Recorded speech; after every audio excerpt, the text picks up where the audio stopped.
Hi friends, Jyothis കിച്ചണിലേക്ക് എല്ലാവർക്കും സ്വാഗതം. ഇന്ന് ഞാൻ തയ്യാറാക്കാൻ പോകുന്നത് വളരെ ടേസ്റ്റി ആയിട്ടുള്ള ഒരു സ്പെഷ്യൽ ഞണ്ട് കറിയാണ്. അപ്പോൾ അതിനു മുമ്പേ ഈ ചാനൽ ഇതുവരെ കാണാത്തവരുണ്ടെങ്കിൽ ഒന്ന് സബ്സ്ക്രൈബ് ചെയ്യണേ. അതിൻ്റെ തൊട്ടടുത്തുള്ള കുഞ്ഞു ബെല്ലൈക്കൺ കൂടി ക്ലിക്ക് ചെയ്ത് ഓളുകൂടെ ഒന്ന് പ്രസ് ചെയ്താൽ ഞാനിടുന്ന വീഡിയോസിൻ്റെ നോട്ടിഫിക്കേഷനൊക്കെ നിങ്ങൾക്ക് കിട്ടുന്നതായിരിക്കും. അപ്പോൾ നമുക്കിതെങ്ങനെയാണ് തയ്യാറാക്കുന്നതെന്ന് നോക്കാം. അപ്പോൾ അതിന് വേണ്ടി ഞാനൊരു 1/2 കിലോ ഞണ്ട് എടുത്തിട്ടുണ്ട്. അത് നല്ല കഴുകി വൃത്തിയാക്കിയിട്ട് ഇവിടെ വെച്ചിട്ടുണ്ട്. ഇനി ഇതിനൊക്കെ വേണ്ടിയിട്ട് നമുക്കൊരു അരപ്പ് അരച്ചെടുക്കണം. അപ്പോൾ നമുക്ക് അരപ്പ് അരച്ചെടുക്കാം.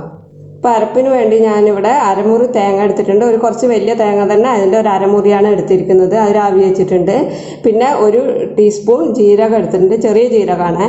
പിന്നെ 2 പച്ചമുളക് എടുത്തിട്ടുണ്ട്. പിന്നെ ഒരു 2-3 ചെറിയ ഉള്ളി മുറിച്ച് വെച്ചത് എടുത്തിട്ടുണ്ട്. ഒരു 4 വെളുത്തുള്ളി എടുത്തിട്ടുണ്ട്. ഒരു തണ്ട് കറിവേപ്പില എടുത്തിട്ടുണ്ട്. അപ്പോൾ ഇതെല്ലാം കൂടെ നമുക്കൊന്ന് അരച്ചെടുക്കണം. അരച്ചെടുക്കുക എന്ന് പറഞ്ഞാൽ പേസ്റ്റ് പോലെ ഒന്നും അരക്കരുത്, ഒരു പകുതി അരവ് എന്ന് പറയാം. അപ്പോൾ ഞാൻ അതിന് വേണ്ടിയിട്ടുള്ള അരപ്പ് അരച്ചെടുത്തിട്ടുണ്ട്. അപ്പോൾ അത് ഈ രീതിക്കാണ് അരച്ചെടുക്കേണ്ടത്. അപ്പോൾ ഇത് നമുക്കൊരു ബൗളിലേക്ക് മാറ്റാം.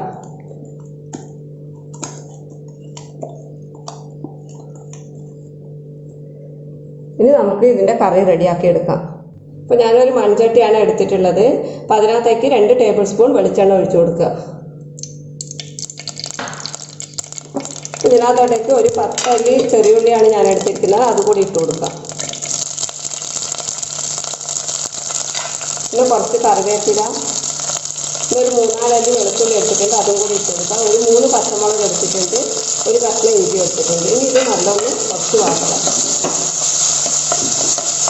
കുറച്ച് നേരം വഴറ്റിയാൽ മതി. ഉള്ളിയെല്ലാം ചെറുതായി ഒന്ന് വാടി വന്നിട്ടുണ്ട്. ഇനി നമുക്ക് ഇതിനകത്തേക്ക് ഒരു 2 മീഡിയം സൈസ് തക്കാളിയാണ്, അത് മുറിച്ചത് ഇട്ട് കൊടുക്കാം. ഇത് നന്നായിട്ട് വഴറ്റുക. തക്കാളിയൊക്കെ ഒന്ന് വഴണ്ടി വന്നിട്ടുണ്ട്. ഇതിനകത്തേക്ക് നമുക്ക് ഒരു 1/2 ടീസ്പൂൺ മഞ്ഞൾപ്പൊടി ഇട്ട് കൊടുക്കാം. ഒരു 2 ടീസ്പൂൺ മുളക് പൊടി ഇട്ട് കൊടുക്കാം.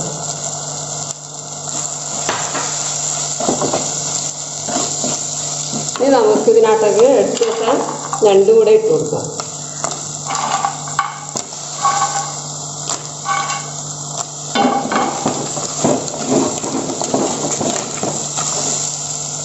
നല്ല മിക്സാക്കിയതിന് ശേഷം ഒരാവശ്യത്തിനുള്ള ഉപ്പ് കൂടി ഇട്ട് കൊടുക്കാം.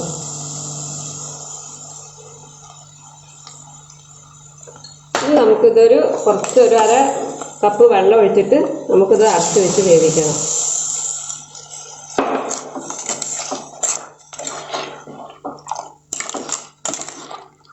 നമുക്കിത് അടച്ച് വെച്ച് വേവിക്കാം.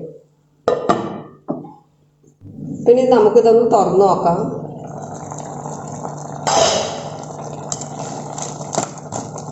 ഇത് ഏകദേശം ഞണ്ടെല്ലാം നല്ല കുക്കായിട്ടുണ്ട്. ഇത് 5 മിനിറ്റാണ് ഞാൻ വേവിച്ചത്, ലോ ഫ്ലെയിമിൽ വെച്ചിട്ട്. അപ്പോൾ ഇനി നമുക്കിതിനകത്തോട്ടേക്ക് അരച്ച അരപ്പ് ഇട്ട് കൊടുക്കാം.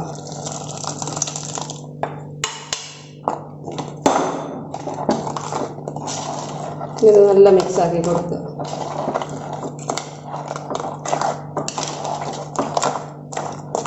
ഇത് കുറച്ച് കട്ടിയിട്ട് നമുക്ക് കുറച്ചുകൂടെ വെള്ളം ഒഴിച്ചു കൊടുക്കാം.